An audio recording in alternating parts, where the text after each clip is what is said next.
Welcome to a new edition of the Neon Jazz interview series with veteran jazz composer and pianist Bevan Manson. We caught up with this busy music man about his new 2024 CD, Talking to Trees, with the Hollywood Symphony and his long life in music. He's been an arranger for a variety of outfits, including the Village Vanguard Orchestra with saxophonist Gary Smulyan and L.A. vocalist Cathy Segal Garcia. Currently, he's a freelance composer, arranger, and jazz pianist in L.A. and points west. He has been a faculty member at New England Conservatory, director of UC Jazz at UC Berkeley, and jazz faculty at Ventura College. He's also worked in the LA film and TV industries. It's a great story. He's a busy man. Enjoy. Thank you for taking a minute out. And before we get into your latest release, I want to kind of get into COVID. I know we're all getting tired of it. How did you survive that time period, and how did it change the way that you do things now? It was a really significant and difficult time, especially the first year. The first year when it was so chaotic, from March of 2020 to about January of 2021 or so. That was a pretty chaotic time. What I did as a musician, luckily, was to have a lot of activity over the internet. At the same time I was teaching online, I was also sort of doing these, believe it or not, online gigs at the same time period through some different programs that allowed for presentations, mostly on Zoom, believe it or not. And sometimes they worked and sometimes they didn't, because there's always, sometimes sound delays, especially when things were a little bit far away geographically. But that certainly helped me survive. And then also, perhaps more significantly, I just decided one day to try to put together some recordings. And my engineer in Los Angeles suggested to me that we had some tracks left over from other things that were kind of unfinished. So I embarked on a 2-year odyssey of recording remotely, for the most part, from my home in Albuquerque, connecting up with musicians in Los Angeles, primarily some in New York. And we did a lot of overdubbing, and we did a lot of just remote sessions, sent them into my engineer, who miraculously crafted these onto some other tracks, and lo and behold, I ended up with 3 records, 2 of which are still in the can, and one is, as you know, coming out. Well, it's out, actually, right now. But I would say all that activity over the internet really helped me. And I can definitely say, as a musician, it was the only way to survive, particularly that first chaotic year where things were really, really crazy. I hope we don't ever go back to that kind of thing. About a year and a half later, I was able to, travel to L.A. and do some actual recording in person, and it was, a big relief when the vaccines were really, really out there. But that first year was tough. But I have to say, those internet remote recordings sessions really saved me. So talk to me about this latest release with the Hollywood Symphony, Talking to Trees. Give me an idea of how this project came about and what your vision was. It was pretty exciting. Like I said, I had a number of unfinished tracks left over from recordings when I wrote for singers in L.A. And my engineer, as I said, Les Brockman in L.A., suggested I take a look at a couple of them and see what we could do. What happened was, actually before the pandemic, my previous record release on my Stereo Music, The Jazz Cave, was recorded in 2019 in L.A. And Tierney Sutton recorded a couple of cuts for that. During that session, I guess this was serendipitous. I just happened to say to her, I've got this other orchestral track. I'd love for you to just try recording over it. Here's the part. And Tierney, being the trooper that she is, went in and recorded a couple of takes for that. And that was the impetus, actually, for my engineer to say, look, we've got this. It came out pretty well, and let's try for some other things. So it was, somewhat accidental, but somewhat serendipitous. The inspiration slowly became about my feeling about the natural world, and especially during the pandemic, I was able to read a lot and think about a lot of things, and thinking about how, we're so much in danger a lot of the time from climate change and natural disasters that keep on increasing. Take, for instance, the recent hurricane that's so much stronger than most. And I love walking in the forests.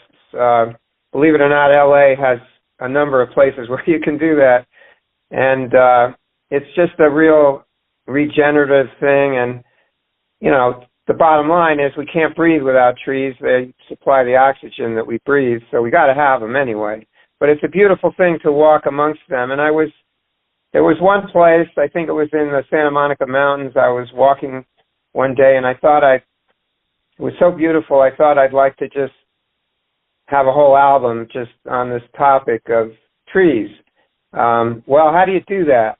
I don't want to preach to anybody, but of course there's a few tunes like Willow Weep for Me that, are about a tree. And so I had concocted a couple of original tunes that talked about other trees, and eventually this album came together. It was, as I said, a slow process, maybe 2 years in the making. I had these tracks with the Hollywood Studio Symphony that were unfinished. The Hollywood Studio Symphony, by the way, is just a really great group. It's simply mostly the folks in L.A. who record most of the TV and film soundtracks, and some of the jazz musicians as well. And, it's kind of like the London Symphony. It's, a large group of people, whoever's available at the moment, but it's generally the same folks. I've worked with most of them over the years, so when I did a lot of the remote recording in their home studios in L.A. during 2020 and 2021, everybody knew me, and they were really willing to do the project. And eventually, I, got a couple of my favorite jazz soloists from both East Coast and West Coast, including Joe Locke on vibes and Ed Neumeister on trombone, as well as, of course, Tierney, who's featured on it. And it all worked out. It took a little while, but it's out on this very interesting label, Tiger Turn Records in Atlanta. And, it's hanging in there in the charts, as we say. For sure. Absolutely. Thank you, Jay. So let me ask you a question. What are you hoping the listener gets from this? I know that's not on the forefront of your mind, but at the end of the day, what's your hope? Sorry, I lost you there. It was a little static. Can you say it again? So I was wondering, what are you hoping the listener gets from this album? I hope that, again, I'm not preaching or anything. It's mostly really about the orchestra and the interweaving of the vocal and instrumental soloists with the orchestra. Like, for better or worse, the only comparison I can think of is maybe some Gil Evans stuff, or some of the orchestral recordings Bill Evans did in the past.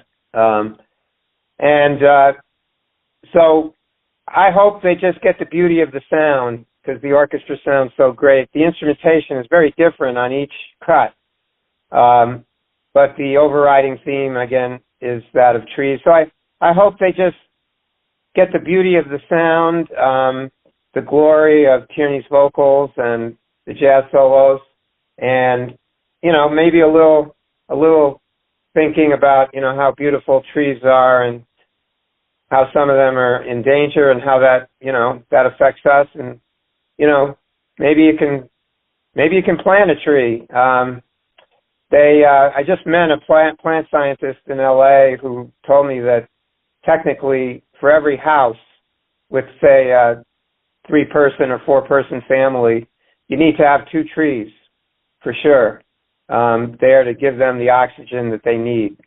And it sure makes everybody happier, just to have that anyway in front of you psychologically.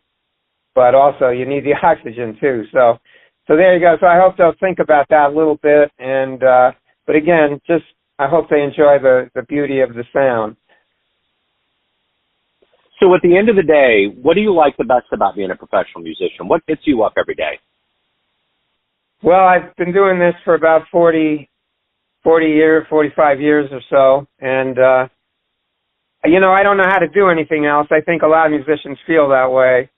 But I think what gets me up every day in the morning particularly is, for me, as a composer and as an arranger, the chance to write something new, the chance to hear it played by live musicians, the next gig where that's possible. Technically I live in Albuquerque, New Mexico, but I'm on the road about 6 months of the year, particularly in the L.A., Southern California area. And although there's a lot of jazz here in New Mexico. There's some great jazz happening. I have a lot of gigs coming up. I think no matter where I go, whether it's here or L.A. or New York or San Francisco or Boston or wherever, I think the other thing that gets me going, besides writing something new, is just the interaction with the musicians. Because, especially in jazz, I do a lot of classical stuff too, but particularly in jazz, because there's so much spontaneity, there's this great chance to create something new in the moment. And you know what? It really increases your appreciation of being in the moment. I think we spend so much time, dealing with abstract things. The difficult part of the internet is it's isolating nature, and I think being in the moment, especially interacting with other musicians, or even if you're a listener, just hearing something new in that moment that will never be quite the same ever again, is just a real miracle to me. And when the interaction is good, it's even better. So I think those two things, the creative impulse and the interaction with musicians, creating music for music's sake, that's what gets me going. That's really what's kept me going for the last 40 years. So at the end of the day, everyone out there has a perception of you. Family, friends, fans, students, everyone. But you run the show. What's your perception of you? Who do you think you are? Well, I know that since the age of 7, I know I'm a creative musician. I started making up music when I was that age, and pretty much have never stopped. So I know that I'm a creative guy. I know that I feel like I have something unique to say that got developed over the years. At the same time, I know that I have a reverence for the great musicians of the past, whether it's jazz or classical, an awareness of them, and I don't ever want to see that broken. So I know I have reverence for that. I'm an appreciative person. I guess on another topic altogether, I'm a big dog lover and I'm a big nature lover. And those two things seem to go together with the music really well. So I think it all fits together. And I think that I really feel strongly that I've got something to say musically, and through these recordings, I hope people take some of that and take it for whatever it's worth. It might be, as one reviewer said interestingly recently, it might be great for them, it might be different for them, it might even be irritating for some people, but just give it a couple of listens. My feeling is that I'm a musician's musician. I write for musicians. I interact with them, and so there's a lot of subtlety in what I do, in what I write especially. So I hope people, give my work a couple of listens and take the time for that. So Talking with Trees is the new release. If anyone wants to pick it up in the proper format that will benefit you, indulge in anything else as far as live music or what's going on in your world, where's the best place for them to go? Tiger Turn has got it on all the big streaming platforms, Spotify. That's probably the best place to go. But there's many others, Amazon, and probably at least 10 or 12 other places to go. You can get it on those places. The hard copy's just on gigs so far, but hopefully we'll have a distributor soon. And by the way, I have another release coming out on my Stereo Music, Ed Neumeister's New York label, and many of the same musicians are on it. Coincidentally, actually, 76 musicians are on both of these recordings. That recording is now available in a pre-order release on Bandcamp. It's called When the Cup is Lifted, and it's on my Stereo Music, and you can look for it on Bandcamp on my page and on my Stereo Music's page. And it's on a early pre-order, early order. You get a couple little benefits if you do that. And I'll be doing a big record release gig this Saturday in Boston at the Regatta Bar, the great jazz venue in actually Cambridge, Massachusetts, this Saturday at 7:30. If you happen to be in New England and you have nothing to do Saturday, love to see you there. It's a great band with some of the musicians who are on the CD. I've got 3 horn players from New York, Dave Glasser from the Count Basie Orchestra, Ted Nash from the Lincoln Center Jazz Orchestra, and Ed Neumeister himself, formerly of the Village Vanguard Jazz Orchestra. And Tierney Sutton is flying from L.A. to do the gig this Saturday at the Regatta Bar. And I've got Bob Nesky on bass as well, and Matt Wilson coming from New York on drums. Bob and Matt were in my original trio back in the last century, so it's going to be a great reunion that way. We've also got guest artist Daniel Ian Smith, saxophonist from Boston, great player as well. So, hope to, if you're in New England, anywhere near Cambridge, 7:30, October 5th, at the Regatta Bar this Saturday. Hope to see you. Wonderful. We will shout all this from the mountain. Thank you, sir. It's great to meet you. I thank you for your story, for your time about the album. Best of luck. It's a wonderful cause for the trees, and it's great music. So thank you. I appreciate it. Thanks, Joe.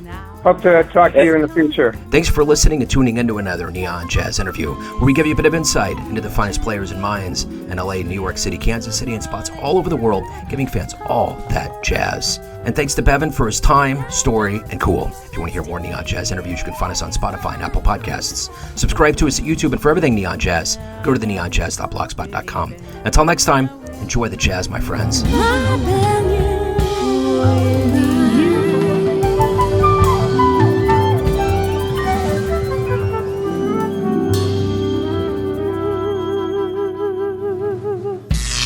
Neon Jazz.